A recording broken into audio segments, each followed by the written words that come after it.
Ang sabi niya, surely, I come quickly. Talking about the last days, we are now in the last days. And we need to prepare. Nakita natin may 5 birhen na hindi nakasama. Birhen, inalagaan na niya. Maaaring siya'y nag-forget na of the things that are behind. Maaaring siya'y nagpe-press on toward the mark. Merong nawala sa kanya, timing. Yung ilaw, yung lampara, that symbolize timing. That is an anointing also to see the timing. Kinapos siya, nawalan siya, nakahanda na siya, nawalan siya ng apoy, nawalan siya ng ningas, nanghihingi siya. Hindi pwede, maghanap ka, sapagkat siya, nauunawaan niya ang timing. Let's get ready, people of God. Surely, I come quickly. At ang sagot, Amen. Even so, come Lord. Handang-handa siya. Amen. Handang-handa siya. Come. Sagot ng bride. Huwag sana na handang-handa na tayo. Maubusan pa tayo ng langis. And that is the presence. We need to be attached in the Spirit of God. Forget the things that are behind.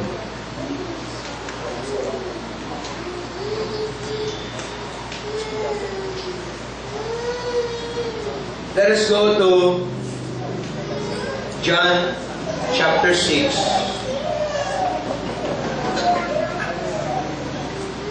Bago tayo magpunta ron, mga minamahal, bawat isa sa atin ay bumubuo na tawag sa atin ay church.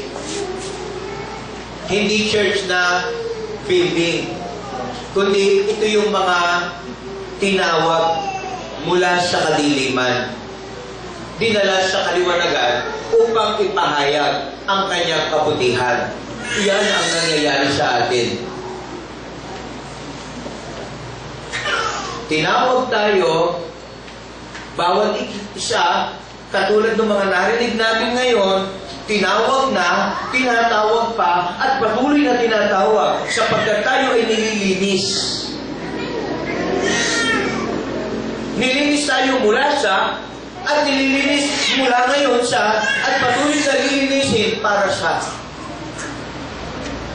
Let's continue to be cleansed. In our minds, not only naliligo. Okay? So, bawat isa sa atin, hindi lang responsable, hindi lang mananagot, pero hayaan natin tayo ay magalak, na tayo ay kasama niya, na kung ano yung layunin niya na ihayag ang kanyang kaluwalhatian, unang-una sa ating mga buhay, ito ang mga nagaganap. Karamihan sa atin ay nahuhulog sa kalituhan. Kristiyano. Nahuhulog sa kalituhan ano yun? Ano sabi ko? Nahuhulog ba? Nahuhulog sa kalituhan, katamaran. Meron siyang ibang prioridad. Nahuhulog sa nais nating makakuha ng baptism of the Holy Spirit. Gusto nating makasagap sa Diyos. Kadalasan, sinusundan natin ang mga propeta dahil may matatanggap tayo. Ang nangyayari, ang sinusundan natin ay tao, hindi ang Diyos. Tayo yan. Minsan, tayo rin ang naglilingkod para sa Diyos. Marami tayong naipag-pray, Marami tayong nabibigyan ng blessing, subalit sila na nabigyan natin ng blessing, nagugutom pa rin. Nauuhaw pa rin. Sapagkat tayo na nagbibigay ng blessing, kinakapos pa rin, nagugutom din tayo, nauuhaw din tayo. Bakit ganoon? Masama bang ipag-pray sila? Pinag-pray mo nga, kapos pa rin. Hindi pa rin sila totally developed. Saan ba may problema? Sa ating paglilingkod sa kanila, sa Diyos? O tayo ay kinakapos din? Yan ang ating tingnan ngayon. As we prepare as bride, ilagay natin sa ayos o unawain natin ano ang nais sabihin ng Diyos sa atin. We are blessed to be a blessing. And that is amen. Kaysa naman, blessed ka, hindi mo naman ibinabahagi sa iba. Ang blessing mo, ay di parang ang tuod. Walang bunga. Pero nais mo man. Ano, Pastor? Ano, Lord? Ang ibig mo sabihin sa amin. Kasi, as church, as bride, we want to be productive. Now, let's go to John chapter 6.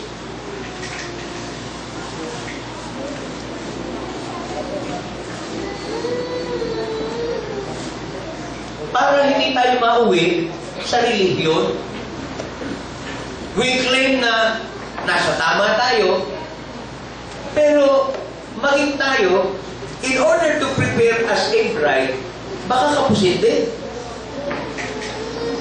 Hari nawa, makapagbigay ng liwanag itong John 6. Alam nyo, maraming tao ang sumusunod kay Jesus. Sapagkat, bakit ba naman?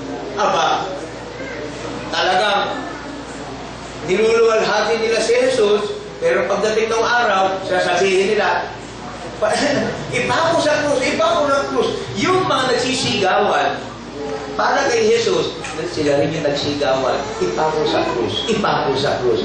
What happened? Let us look at this. Sabi nga ni Jesus, you follow me, that is good. Kaya lang, alam nyo, let's go to verse 26. You seek me, hinahanap niyo ako, pero hindi dahil sa mga milagro na inyong nakita, sa mga himala inyong naunawaan. Nakakakita kayo ng himala, pero hindi dahil sa himala kayo ay sumusunod sa akin, kundi dahil sa mga tinapay na aking ginagawang himala. Hindi yung may himala, kundi yung resulta ng himala ang inyong hinahanap. Naiintindihan niyo ba ito? Hindi yung meron tayong Metro Manila Water Works, MWSS. Pero wala tayong pakialam doon. Ang importante sa atin, basta may tubig. Wala tayong pakialam sa Meralco, ganito. Ang importante sa atin, basta tayo may ilaw. Kaya kahit hindi tayo magbayad, basta may libre, may jumper. Kahit na hindi tayo magbayad sa mga TV, sa mga, ano yung tawag doon, yung mga cable, nakikijumper tayo, galit na galit tayo sa Meralco, galit na. Pero ang gusto natin, nakakapanood ng libreng palabas. Lahat pa ng channel. Pati mga arirang, meron ka. Okay? Hindi ka nag-read. So, mahilig tayo, sabi dito, dahil sa makakain. Yung napapalatan siya, hindi doon sa ginagawa ating nakikita. Benjamin, masyado ka nakatingin sa akin. Tingnan mo yung Bible, ha? Kahit galit Ba't ako nakatingin nga? Naintindihan nyo, ha? Sabi niya, magtiyaga kayo, 27, hindi dun sa mga nakakaing inuuod, idinudumi. Pag naidumi mo, magugutom ka uli. kundi ang hanapin mo yung ibinibigay na nagbibigay sa iyo ng buhay. Hindi yung mabusog na ibinibigay sa iyo ng Diyos. Okay. Now, sabi ngayon dito sa 30, anong senyales, anong palatandaan ang pwede mo sa amin ipakita para maniwala sa iyo? Okay? Ang aming ama, 31, ang aming mga magulang ay kumain ng tinapay galing sa langit. Ang tawag dito ay mana. Nakasulat pa, nai-record pa. He gave them bread from heaven to eat. Sabi ni Jesus, 32, and Jesus said to them, katotohanan, sinasabi ko sa inyo, hindi ibinigay sa inyo ni Moses ang tinapay, kundi ang Diyos ang nagbigay ng tinapay. At ang tinapay na ibinigay ng Diyos ay totoong tinapay galing sa langit. Okay, ready na kayo? Ready na kayo? Ang nakita ninyo, mana. Ang nakita ninyo, yung tinapay. Ang ibinigay ng Diyos, si Jesus. Let's go direct. Ang ibinigay ng Diyos, si Jesus, ang nakita nyo, tinapay. Kaya kayo nagugutom. Kasi, sabi niya sa 33, sapagkat ang tinapay ng Diyos ay siya na bumaba mula sa langit at nagbigay ng buhay. Okay. You're beginning to understand. I see it in your hearts.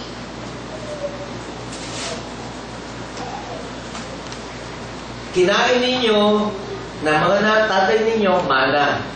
Pero hindi mana ang ibinigay ng Diyos. Ako.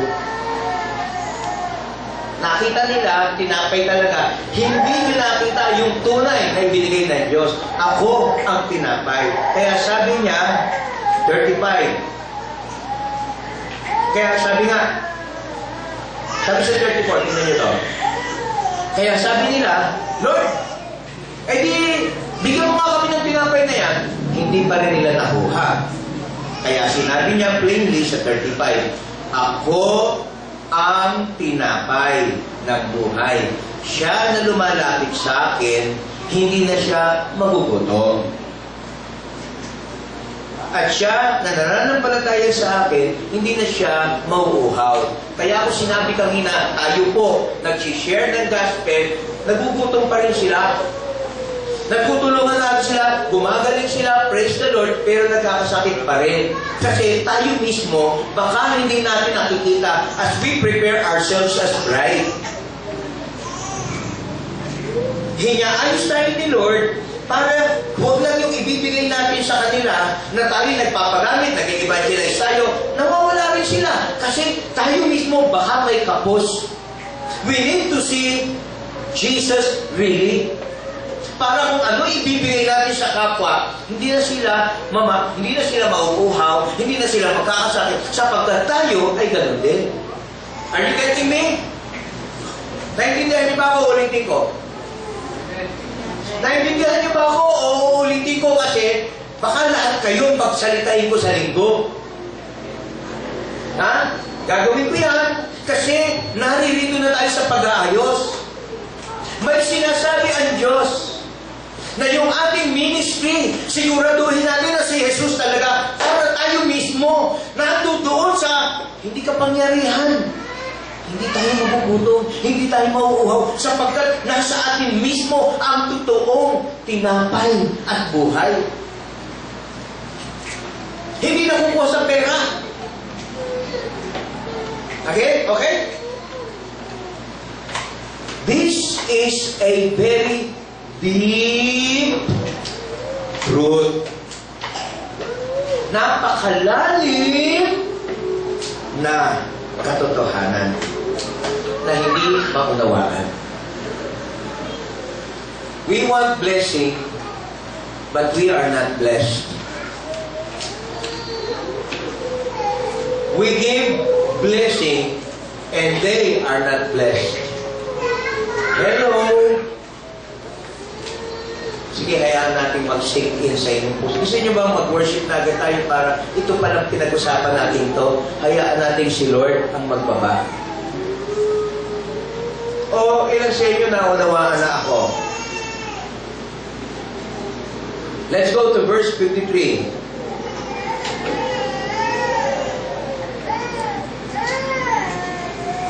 Then Jesus said to them, Verily, verily, I say unto you, except you eat the flesh of the Son of Man and drink His blood, you have no life in you.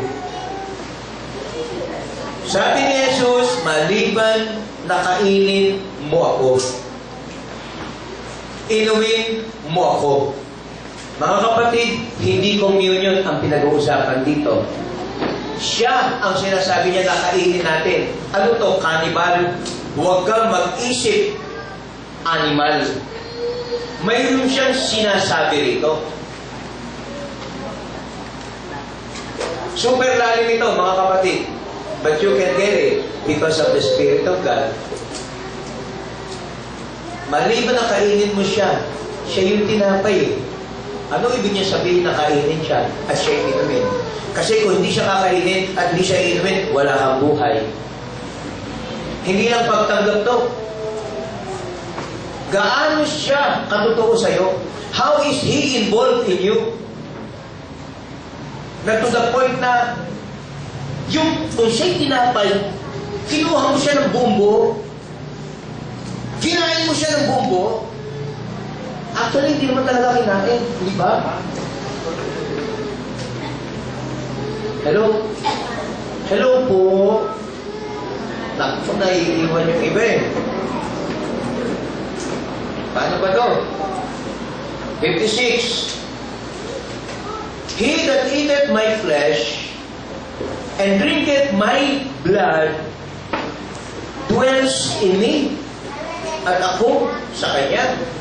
Kung si Jesus nabubuhay sa atin, hindi lang buhay, tayo ay busog. 58. This is that bread which came down from heaven. Ito talaga yung nalaglag dito sa lupa. Hindi yung kinain ng mga tatay ninyo, ngayon patay sila.